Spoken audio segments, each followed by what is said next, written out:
Hello നമസ്കാരം. Square ഫീറ്റിന് ₹1 നിരക്കിൽ കേരളത്തിലെവിടെയും നിങ്ങൾ നിർമ്മിക്കുന്ന വീടിനാവശ്യമായ പ്ലാൻ വരച്ച് നൽകുന്നു. ഈ അടുത്ത കാലത്തായിട്ട് സോഷ്യൽ മീഡിയകളിൽ ധാരാളമായി നമ്മൾ കണ്ടുവരുന്ന ഒരു പോസ്റ്റാണ്. ഇത്തരത്തിലൊരു പ്ലാൻ ആവശ്യമുണ്ടെങ്കിൽ നിങ്ങൾക്ക് നിങ്ങളുടെ മൊബൈൽ നമ്പർ താഴെ കമൻറ്റ് ചെയ്യാം, അല്ലെങ്കിൽ PM-ലേക്ക് മെസ്സേജ് അയക്കാം എന്നൊക്കെ പറഞ്ഞിട്ടാണ് ഈ ഒരു സംഗതി. ഏതായാലും അത് അവിടെ നിൽക്കട്ടെ. ഇതിനെക്കുറിച്ച് ചർച്ച ചെയ്യുന്നതിന് മുമ്പ് ഒരു കെട്ടിടത്തിനെ സംബന്ധിച്ചിടത്തോളം എന്താണ് ആ ഒരു പ്ലാൻ, ആ ഒരു പ്ലാനും കെട്ടിടവുമായി എന്തൊക്കെ കാര്യങ്ങളിൽ ബന്ധപ്പെട്ട് കിടക്കുന്നു. കൃത്യവും വ്യക്തവുമായ ഒരു പ്ലാൻ നമ്മുടെ കൈവശമില്ലെങ്കിൽ അത് നമ്മുടെ വീടിൻ്റെ നിർമ്മാണത്തെ ഏത് തരത്തിലാണ് ബാധിക്കുന്നത്? ഇത്തരത്തിൽ വീട് നിർമ്മിക്കുന്ന ഒരു സാധാരണക്കാരൻ അറിഞ്ഞിരിക്കേണ്ടുന്ന കുറച്ച് കാര്യങ്ങളാണ് ഇന്നത്തെ വീഡിയോയിൽ നമ്മൾ ചർച്ച ചെയ്യുന്നത്. നമ്മൾ എപ്പോഴും പറയുന്നത് പോലെ ഭാര്യയെയും കുഞ്ഞുങ്ങളെയും കെട്ടിപ്പിടിച്ചുറങ്ങാൻ ഈ ഭൂമിയിൽ ഒരു മരത്തണലായാലും മതി. അതിനും പറയുന്ന പേര് വീട് എന്ന് തന്നെയാണ്. ഒരു സ്വപ്ന ഭവനം ആഗ്രഹിക്കുന്നവർക്ക് സുനീർ മീഡിയ എന്ന ഈ ഒരു ചാനലിനോടൊപ്പം കൂടിയ 100% ഉപകാരപ്പെടുന്ന കെട്ടിട നിർമ്മാണമായ അറിവുകൾ ഇവിടെ നിന്ന് ലഭിക്കും. It's me Suneer. Welcome back to my another video vlog.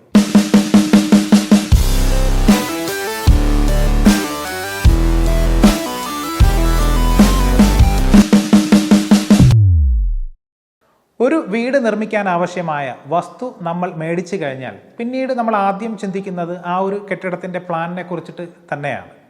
ഈ ഒരു പ്ലാൻ കിട്ടിയിട്ട് വേണം നമുക്കിതിൻ്റെ റേറ്റ് അറിയാൻ, നമ്മുടെ ബഡ്ജറ്റ് കാര്യങ്ങളൊക്കെയും കണക്കാക്കാൻ വേണ്ടിയിട്ട്. അങ്ങനെയാണെങ്കിൽ ഒരു കെട്ടിടത്തിൻ്റെ പ്ലാൻ എന്താണ് എന്ന് നമ്മൾ അറിയണം. വളരെ സിമ്പിളാണ്. നമ്മൾ സാധാരണ എല്ലാവരും കാണുന്നത് പോലെ ഒരു കെട്ടിടത്തിനെ മുകളിൽ നിന്ന് ആ ഒരു ജനൽ ലെവലിൽ കട്ട് ചെയ്ത് കളഞ്ഞാൽ, ഇതിന് നമ്മൾ സിൽ ലെവൽ എന്നാണ് പറയുക, ആ ഒരു വിൻഡോ ലെവലിൽ കട്ട് ചെയ്താൽ മുകളിൽ നിന്ന് നമ്മൾ നോക്കുമ്പോൾ കാണുന്നത് എന്തൊക്കെയാണ്, അതാണ് സാധാരണഗതിയിൽ ഒരു പ്ലാനിൽ ഉൾപ്പെടുത്തുന്നത്. നോർമൽ കേസിൽ ഒരു വീട് പണിയുന്നതിനായിട്ട് നമ്മൾ ആശ്രയിക്കുന്നത് സാധാരണ ഇത്തരത്തിൽ ഒരു പ്ലാനാണ്. ഇങ്ങനെ ഒരു പ്ലാൻ നമ്മുടെ കൈവശം കിട്ടിയ നമ്മൾ അടുത്തുള്ള കോൺട്രാക്ടറെയോ അല്ലെങ്കിൽ മേഷന്മാരെയൊക്കെ സമീപിച്ചിട്ട് ഈ പ്ലാൻ അവർക്ക് കൊടുത്തിട്ട് സാധാരണഗതിയിൽ ഒരു സ്ക്വയർ ഫീറ്റ് എത്ര രൂപയ്ക്ക് ചെയ്യും, അല്ലെങ്കിൽ ഈ ഒരു വീട് എത്ര രൂപയ്ക്ക് പൂർത്തീകരിക്കാൻ പറ്റുമെന്നൊക്കെ നമ്മൾ തിരക്കാറുണ്ട്.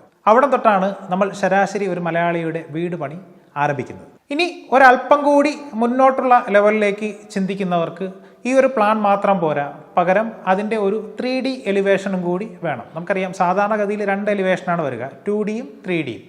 2D എലിവേഷനിൽ നമ്മുടെ ജസ്റ്റ് ലൈൻസ് ഉപയോഗിച്ചിട്ട് വരയ്ക്കുന്ന നമ്മുടെ വീടിൻ്റെ ഒരു രൂപം. ഇനി അത് 3 ഡയമെൻഷൻ 3Dയിലേക്ക് മാറുന്ന സമയത്ത് അതിൻ്റെ ഒരു ത്രിമാന രൂപം നമുക്ക് കാണാനായിട്ട് സാധിക്കും.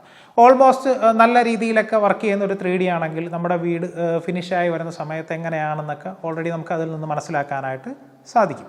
സത്യത്തിൽ ഒരു വീട് നിർമ്മിക്കുന്നതിനാവശ്യമായിട്ട് ഇത്തരത്തിൽ ഒരു പ്ലാനും ഒരു എലിവേഷനും മാത്രം മതിയോ?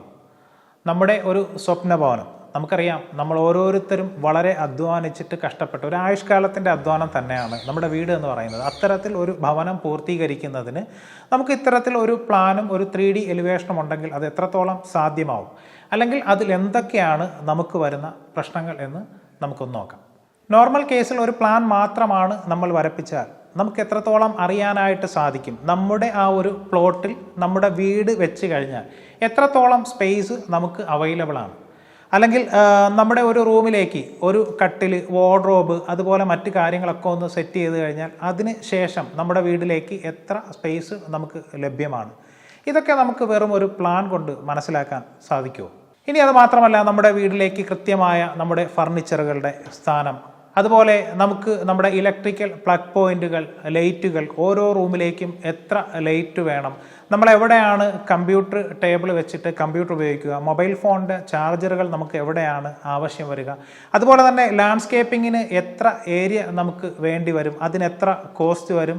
ഇനി വളരെ പ്രധാനപ്പെട്ട ഒന്നാണ് നമ്മുടെ ഫ്ലോറിങ്ങിലേക്ക് നമ്മുടെ ഏത് മെറ്റീരിയലാണ് ഉപയോഗിക്കുന്നത്, അതിൻ്റെ സൈസ് എത്ര, ഏത് കളർ വേണം എന്നിങ്ങനെ ഒട്ടനവധി കാര്യങ്ങളെ ബേസ് ചെയ്തിട്ടാണ് നമ്മുടെ വീട് പണി പുരോഗമിക്കുന്നത്. ഇത്തരത്തിലൊരു വീട് പണി പുരോഗമിക്കണമെങ്കിൽ നമ്മൾ നേരത്തെ പറഞ്ഞ ഒരു പ്ലാനും എലിവേഷനും വെച്ചിട്ട് നമുക്ക് എത്രത്തോളം അത് സാധ്യമാകും? പലപ്പോഴും നമ്മുടെ കിച്ചൻ്റെയും ടോയ്ലറ്റുകളുടെയും കാര്യം എടുക്കുമ്പോഴാണ് പലപ്പോഴും നമുക്ക് അക്കടി പറ്റുക. ഇത്തരത്തിലൊരു പ്ലാൻ ഉപയോഗിച്ചിട്ട് നമ്മൾ വീട് പണി പൂർത്തിയാക്കിയതിന് ശേഷം ടോയ്ലറ്റിലൊക്കെ നിന്ന് തിരിയാനായിട്ട് സ്ഥലം ഉണ്ടാവില്ല. നമ്മുടെ ക്ലോസറ്റ് കാര്യങ്ങളൊക്കെ പോയിട്ട് ചിലപ്പോൾ കുളിക്കുന്ന സമയത്ത് വളരെ കൺജസ്റ്റഡ് ആയിരിക്കും. അതുപോലെ തന്നെ നമ്മുടെ കിച്ചൻ്റെ സ്പേസ് കാര്യങ്ങളൊക്കെ, അതൊക്കെ ശരിക്കും നമ്മുടെ ഈ ഒരു പ്ലാനിൽ വരുന്ന മിസ്റ്റേക്ക് തന്നെയാണ്. ഇനി വളരെ പ്രധാനപ്പെട്ട മറ്റൊന്നാണ് ജനാലുകളുടെയും വാതിലുകളുടെയും സൈസും സ്ഥാനവും. പലപ്പോഴും വീട് പണി കഴിഞ്ഞതിന് ശേഷമാണ് നമ്മുടെ റൂമുകളിലേക്ക്, ഡൈനിങ് ഹാളിലേക്ക് വേണ്ടത്ര വെളിച്ചം ലഭിക്കുന്നില്ല എന്നൊക്കെ പലരും പരാതി പറയുന്നത്. ഒരു വീട് നിർമ്മിക്കുന്നതുമായി ബന്ധപ്പെട്ട് നമ്മുടെ കൈവശം ഉണ്ടായിരിക്കേണ്ട ഏറ്റവും കുറഞ്ഞ ഡ്രോയിങ്സ് എന്തൊക്കെയാണ് നമുക്കൊന്ന് പരിശോധിക്കാം. അതിൽ ഒന്നാമത്തേത് സൈറ്റ് പ്ലാൻ.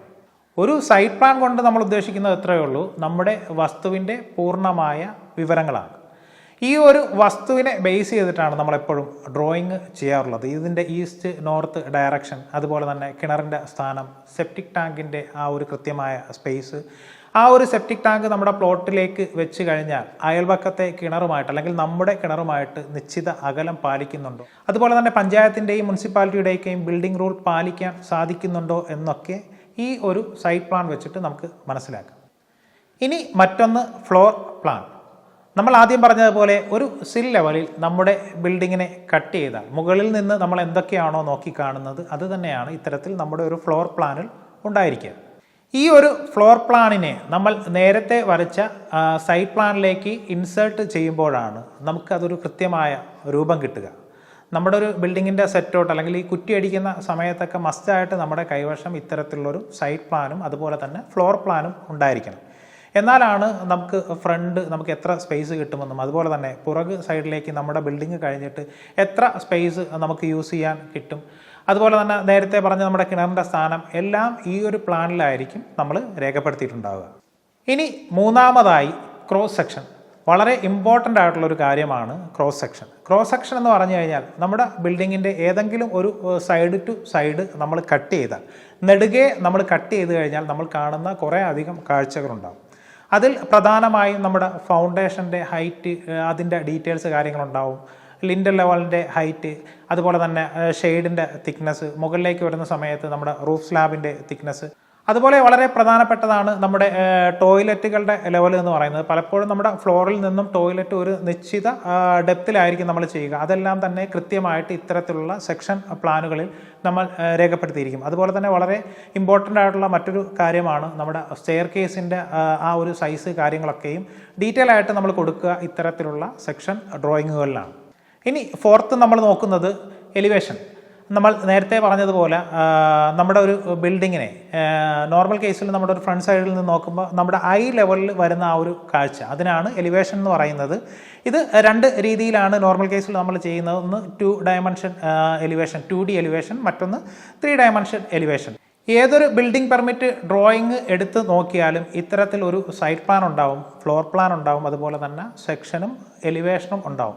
പക്ഷേ ഇതിനകത്തൊന്നും ഈ പറയുന്ന നമുക്ക് വർക്ക് ചെയ്യാൻ വേണ്ടിയിട്ടുള്ള പൂർണ്ണമായിട്ട് ഡീറ്റെയിൽ ഉണ്ടാവില്ല. ഇത് പെർമിഷന് വേണ്ടിയിട്ട് മാത്രമാണ് സാധാരണഗതിയിൽ നമ്മളായാലും ഇത് വരച്ചു കൊടുക്കുക. പല ആളുകളും ചോദിക്കുന്നൊരു ചോദ്യമുണ്ട്, നമ്മൾ ഒരു വീട് പണിയാനായിട്ട് 3D എലിവേഷൻ നമുക്ക് ആവശ്യമുണ്ടോ എന്നുള്ളത്. ശരിക്കും ഒരു 3D എലിവേഷൻ നമ്മുടെ കൈവശം കിട്ടിയാൽ നമുക്ക് ആ ഒരു ബിൽഡിങ് ആരെയാണോ നമ്മൾ പണിയാൻ ഏൽപ്പിക്കുന്നത് അവരുടെ അടുക്കൽ നിന്ന് നമുക്ക് കൃത്യമായ അതിൻ്റെ ഒരു എസ്റ്റിമേറ്റ് മേടിക്കാനായിട്ട് സാധിക്കും. പിന്നെ നമുക്ക് ആ വീടിൻ്റെ ഒരു സ്റ്റൈല്, നമുക്ക് വീടിൻ്റെ പൂർണ്ണമായ രൂപം ആദ്യം തന്നെ നമുക്ക് മനസ്സിലാക്കി വെക്കാം. ഇത് നമ്മുടെ വർക്കിനെ നല്ല രീതിയിൽ നമ്മളെ സഹായിക്കും. ഒരുപക്ഷെ ഇത്തരത്തിലൊരു എലിവേഷൻ ഡ്രോയിങ് നമ്മുടെ കൈവശം ഇല്ലെങ്കിൽ നമ്മുടെ വോൾ ബെയറിങ്, ഫൗണ്ടേഷനൊക്കെ കഴിഞ്ഞിട്ട് വോൾ ബെയറിങ് സ്റ്റാർട്ട് ചെയ്യുമ്പോഴത്തേക്ക് പലപ്പോഴും ഇതെങ്ങനെ ചെയ്യണം, ഫ്രണ്ട് സിറ്റ് ഔട്ട് ഏത് ലെവൽ കോൺക്രീറ്റ് ചെയ്യണം, അല്ലെങ്കിൽ എവിടെയൊക്കെ നമ്മൾ പ്രൊജക്ഷൻ കൊടുക്കണം, അങ്ങനെയൊക്കെയുള്ള ഒരുപാട് കൺഫ്യൂഷൻ വരും. ചില സമയങ്ങളിൽ നമ്മളത് കെട്ടിയിട്ട് പിന്നെ അഭംഗി കാരണം ഇത് പൊളിച്ച് കളയാറുണ്ട്. പിന്നെ അതുപോലെ തന്നെ ലാസ്റ്റ് ഫൈനൽ സ്റ്റേജിൽ പെയിൻറ്റിങ്ങിലേക്ക് വരുന്ന സമയത്ത് ഏത് കളർ യൂസ് ചെയ്യണം, ഇങ്ങനെയൊക്കെ പറഞ്ഞിട്ട് ധാരാളം കൺഫ്യൂഷൻസ് ഉണ്ടാവും. ഒരു നല്ല ക്വാളിറ്റിയുള്ള 3D എലിവേഷൻ, അതിൻ്റെ ഒരു 2 വ്യൂ ഒക്കെ ചെയ്യാനായിട്ട് സാധാരണഗതിയിൽ ഇന്നൊരു 6000 രൂപയൊക്കെയാണ് നല്ല ഡിസൈനേഴ്സ് മേടിക്കുന്നത്. പക്ഷേ ഈ ഒരു 6000 രൂപ ഒരിക്കലും നമുക്ക് നഷ്ടമല്ല. കാര്യം പിന്നീട് വരുന്ന ഇത്തരത്തിലുള്ള പൊളിപ്പ് കാര്യങ്ങളൊക്കെ വെച്ചിട്ട് നോക്കുമ്പം അത് ലാഭമാണ്. മാത്രമല്ല ആദ്യം തന്നെ നമ്മുടെ വീടിനെ കുറിച്ചിട്ട് നമുക്ക് ഏകദേശം ഒരു ധാരണ മനസ്സിലുണ്ടാവും. നമ്മുടെ ഒരു വീടിനെ സംബന്ധിച്ചിടത്തോളം അതിൻ്റെ പൂർണ്ണതയ്ക്ക് അല്ലെങ്കിൽ അതിൻ്റെ വർക്ക് ഏറ്റവും ബെറ്ററായിട്ട് നടക്കുന്നതിന് വേണ്ടിയിട്ട് ഇത്തരം ഡ്രോയിങ്ങുകൾ മാത്രം വെച്ചിട്ട് നമുക്ക് പൂർത്തീകരിക്കാൻ സാധ്യമല്ല. ഇനി പറയുന്ന ഒട്ടനവധി ഡ്രോയിങ്ങുകൾ കൂടി ഇതിലേക്ക് അറ്റാച്ച് ചെയ്യുമ്പോഴാണ് ആ ഒരു വീടാവുന്നത്, അല്ലെങ്കിൽ അതിൻ്റെ ഡ്രോയിങ് ആയിട്ട് മാറുന്നത്. നമ്മൾ നേരത്തെ പറഞ്ഞു ഒരു ഫ്ലോർ പ്ലാൻ എന്ന് പറഞ്ഞു. ആ ഫ്ലോർ പ്ലാനിനോടൊപ്പം ഫർണിച്ചർ ലേഔട്ട് കൂടി ചെയ്യുമ്പോഴാണ് നമ്മുടെ വീടിൻ്റെ ഇൻറ്റീരിയർ ഉൾപ്പെടെയുള്ള വർക്കുകൾ പൂർത്തീകരിക്കാനായിട്ട് നമ്മെ അത് വളരെയധികം സഹായിക്കുന്നത്. നമ്മുടെ ഓരോ ഫർണിച്ചറിൻ്റെയും സ്ഥാനം ഇതിൽ കൃത്യമായി രേഖപ്പെടുത്തിയിരിക്കും. നമ്മുടെ ഡൈനിങ് ഹാളിൽ നമ്മുടെ ഡൈനിങ് ടേബിൾ കഴിഞ്ഞിട്ട് നമുക്ക് കൃത്യമായി എത്ര സ്പേസ് ഉണ്ടാവും, വാഷ് ബേസിന് കൃത്യമായി എത്ര സ്പേസ് നമ്മൾ എടുക്കുന്നുണ്ട്, അതുപോലെ തന്നെ മോഡുലാർ കിച്ചൺ നമുക്ക് എവിടെയൊക്കെയാണ് കിച്ചൻ്റെ കാര്യങ്ങൾ വരിക, നമ്മുടെ സിങ്കിൻ്റെ സ്പേസ് എവിടെയാണ്, അതിന് സമാനമായിട്ടാണോ നമ്മുടെ ജനൽ കാര്യങ്ങളൊക്കെ വെക്കേണ്ടത്, ഇത്തരം കാര്യങ്ങളെല്ലാം നമ്മുടെ ഫ്ലോർ പ്ലാനിൽ രേഖപ്പെടുത്തിയിരിക്കും.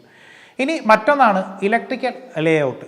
ഇതും ഒരു ബിൽഡിങ്ങിനെ സംബന്ധിച്ചിടത്തോളം വളരെ ഇമ്പോർട്ടൻ്റ് ആയിട്ടുള്ളൊരു കാര്യമാണ്. പല ആളുകളും ഇത്തരത്തിൽ ഇലക്ട്രിക്കൽ ഡ്രോയിങ്ങുകൾ ചെയ്യാറില്ല. നല്ല രീതിയിൽ ഇലക്ട്രിക്കൽ ഡ്രോയിങ് ചെയ്യാതെ ഫിനിഷ് ചെയ്യുന്ന വീടുകൾക്ക് ധാരാളം പ്രശ്നങ്ങൾ ഉണ്ടാവാറുണ്ട്. പിന്നീട് ഒരു സമയത്താണ് നമുക്ക് മനസ്സിലാവുക നമുക്ക് ആവശ്യമുള്ളത്ര പ്ലഗ് പോയിന്റുകൾ നമ്മുടെ വീട്ടിലില്ല. വിദേശ രാജ്യങ്ങളെ സംബന്ധിച്ചിടത്തോളം ഓരോ 1.5 മീറ്ററിലും ഇത്തരം പ്ലഗ് പോയിന്റുകൾ കൊടുക്കൽ നിർബന്ധമാണ്. ഇനി ഇലക്ട്രിക്കൽ ലേഔട്ടിനോടൊപ്പം തന്നെ നമ്മൾ ചെയ്യുന്ന ഒന്നാണ് നമ്മുടെ പ്ലംബിംഗ് ലേഔട്ട് എന്ന് പറയുന്നത്. ഇതും കൃത്യമായിട്ട് നമ്മുടെ സാനിറ്ററി വെയറിൻ്റെ സ്ഥാനം, അതുപോലെ തന്നെ നമ്മുടെ ഔട്ട് സൈഡിലേക്ക് പോകുന്ന നമ്മുടെ സെപ്റ്റിക് ടാങ്കിലേക്ക് കണക്ട് ചെയ്യുന്ന പൈപ്പുകൾ കാര്യങ്ങളുടെ എല്ലാ ഡീറ്റെയിലും ഇത്തരത്തിലൊരു ഡ്രോയിങ്ങിൽ ഉണ്ടാവും. വീട് പണിയിൽ 90% ആളുകളും ഫ്ലോറിങ്ങിനെ കുറിച്ചിട്ട് ചിന്തിക്കുന്നത് നമ്മുടെ വീടിൻ്റെ പ്ലാസ്റ്ററിങ് സ്റ്റേജൊക്കെ കഴിഞ്ഞതിന് ശേഷം മാത്രമാണ്. നമ്മൾ ഏത് തരത്തിലുള്ള ഫ്ലോറിങ് ഉപയോഗിക്കണം, അതിൻ്റെ സൈസ് എങ്ങനെയാണ്, കാര്യങ്ങളെന്നൊക്കെ. പക്ഷേ നമ്മൾ ആദ്യം തന്നെ നമ്മുടെ ഡ്രോയിങ്ങിനോടൊപ്പം ഒരു ഫ്ലോറിംഗ് ലേഔട്ട് കൂടി ചെയ്തു വെച്ച് കഴിഞ്ഞാൽ നമ്മുടെ ഹാളിലേക്ക് എത്ര സൈസിലുള്ള എത്ര പീസ് ടൈല് വേണം, അതുപോലെ തന്നെ ടോയ്ലറ്റിലേക്ക് എന്ത് ഡിസൈൻ കൊടുക്കണം, നമ്മുടെ ക്ലോസറ്റ് വരുന്ന ആ ഒരു സ്പേസിലേക്ക് നമുക്ക് ഹൈലൈറ്റ് ചെയ്ത് ടൈല് കൊടുക്കണോ, അതുപോലെ നമ്മുടെ സിറ്റ് ഔട്ട് കാര്യങ്ങൾ അവിടെ എല്ലാം നമുക്ക് കറക്റ്റ് കൃത്യമായ എണ്ണവും അതിൻ്റെ റേറ്റും ഒക്കെ നമുക്ക് നേരത്തെ കാൽക്കുലേറ്റ് ചെയ്ത് വെക്കാനായിട്ട് സാധിക്കും. അത് വളരെ ഉപകാരപ്രദമായിട്ടുള്ള ഒരു ഡ്രോയിങ് ആണ് ഫ്ലോറിംഗ് ലേഔട്ട് എന്ന് പറയുന്നത്. ഇനി ഇതിലേക്ക് ആവശ്യമായ മറ്റ് ഡ്രോയിങ്ങുകളാണ് നമ്മുടെ ബീമിൻ്റെയും സൺഷെയ്ഡിൻ്റെയും ഒക്കെ ലേഔട്ട് എന്ന് പറയുന്നത്. മിക്കവാറും നമ്മുടെയൊക്കെ പല പ്രോജക്റ്റിലും ഇത് നമ്മളൊരു പാക്കേജ് ആയിട്ട് തന്നെ നമ്മുടെ ഈ എൻറ്റയർ ഡ്രോയിങ് നമ്മൾ ഉൾപ്പെടുത്താറുണ്ട്. അത് നമ്മുടെ വർക്കിനെയും ക്ലയൻറ്റിനെയും ഒരുപോലെ സഹായിക്കുന്ന ഒരു ഘടകം തന്നെയാണ്. ഇവിടെയാണ് സ്ക്വയർ ഫീറ്റിന് ₹1 നിരക്കിൽ നമുക്ക് ഡ്രോയിങ് ചെയ്തു തരുന്നത്. നമ്മളൊന്ന് ചിന്തിച്ചാൽ നമുക്കൊരു 20-50 ലക്ഷം രൂപയ്ക്കൊക്കെ നമ്മൾ നിർമ്മിക്കുന്ന വീട്, ധാരാളം പൈസ മുടക്കിയിട്ട് നിർമ്മിക്കുന്ന വീടിന് അതിൻ്റെ ബേസിക് ആയിട്ടുള്ള അല്ലെങ്കിൽ ആ ഒരു വീടിനെ സംബന്ധിച്ചിടത്തോളം അതിൻ്റെ എല്ലാമായിട്ടുള്ള ഡ്രോയിങ് ചെയ്യുന്നതിൽ നമ്മൾ വളരെയധികം മടി കാണിക്കാറുണ്ട്. ഒരുപക്ഷെ ആ ഡ്രോയിങ്ങിൻ്റെ പ്രാധാന്യം നമ്മൾ ഓരോരുത്തർക്കും അറിയാത്തത് കൊണ്ടായിരിക്കും. അതുകൊണ്ട് ഇത്തരത്തിലുള്ള ഈ കുറഞ്ഞ ചിലവിലൊക്കെ അല്ലെങ്കിൽ ഈ ഒരു സ്ക്വയർ ഫീറ്റിനൊക്കെ ഡ്രോയിങ് ചെയ്തു തരാമെന്ന് പറയുന്ന ഇത്തരം വ്യാജ പരസ്യങ്ങളിൽ നമ്മൾ വീണിട്ട് വഞ്ചിതരാവരുത്. നമ്മുടെ വീട് എന്ന് പറയുന്നത് നമ്മുടെ സ്വപ്നമാണ്. നമ്മുടെ ആയുഷ്കാലത്തിൽ ഒരിക്കൽ മാത്രം നമ്മൾ പൂർത്തീകരിച്ചെടുക്കുന്ന നമ്മുടെ സ്വപ്നം. അപ്പോൾ അതിൻ്റെ എല്ലാ കാര്യങ്ങളും തന്നെ നന്നായിട്ട് ചെയ്യാനായിട്ട് നമുക്കെല്ലാവർക്കും സാധിക്കട്ടെ. ഇപ്പോഴും ഒരു ബിൽഡിംഗ് ഡ്രോയിങ്ങിനെ കുറിച്ചിട്ട് കുറച്ച് കാര്യങ്ങൾ മാത്രമാണ് ഞാൻ നിങ്ങളുമായിട്ട് ഷെയർ ചെയ്തിട്ടുള്ളത്. കഴിഞ്ഞൊരു വീഡിയോയിൽ പറഞ്ഞിട്ടുണ്ടായിരുന്നു ഇത്തരം ഡ്രോയിങ്ങുകളെ കുറിച്ചിട്ട് നിങ്ങളുടെ അനുഭവങ്ങളും സംശയങ്ങളൊക്കെ കമൻറ്റ് ചെയ്യാൻ. അപ്പോൾ പല ആളുകളും ചോദിച്ചിരുന്ന ആ ഒരു ചോദ്യത്തിൻ്റെ ആൻസറൊക്കെ ഈ ഒരു വീഡിയോയിൽ ഞാൻ ഉൾപ്പെടുത്തിയിട്ടുണ്ട്. ഇനി അടുത്തൊരു വീഡിയോയിൽ നമ്മളൊരു ഡ്രോയിങ് ചെയ്യുന്ന സമയത്ത് എന്തൊക്കെ കാര്യങ്ങൾ ശ്രദ്ധിക്കണം, നമ്മുടെ കേരള പഞ്ചായത്ത് മുനിസിപ്പാലിറ്റി റൂളൊക്കെ നമുക്ക് മനസ്സിലാക്കിയിട്ട് ഏത് രീതിയിലാണ് നമുക്ക് ഡ്രോയിങ് ചെയ്യുക എന്നൊക്കെയുള്ള ഒരു സെഷൻ നമുക്ക് ഉൾപ്പെടുത്താനായിട്ട് ആഗ്രഹിക്കുന്നു. അപ്പോൾ അതിനെക്കുറിച്ചിട്ടുള്ള നിങ്ങളുടെ അഭിപ്രായങ്ങളും നിർദ്ദേശങ്ങളും ഒക്കെ താഴെ കമൻറ്റ് ബോക്സിൽ കമൻറ്റ് ചെയ്യുക. അപ്പോൾ ഈ ഒരു വീഡിയോ നിങ്ങൾക്ക് ഉപകാരപ്പെട്ടു എന്ന് വിശ്വസിക്കുന്നു. വീണ്ടും മറ്റൊരു വീഡിയോ ആയിട്ട് നമുക്ക് കണ്ടുമുട്ടാം. അതുവരേക്കും ബൈ ബൈ.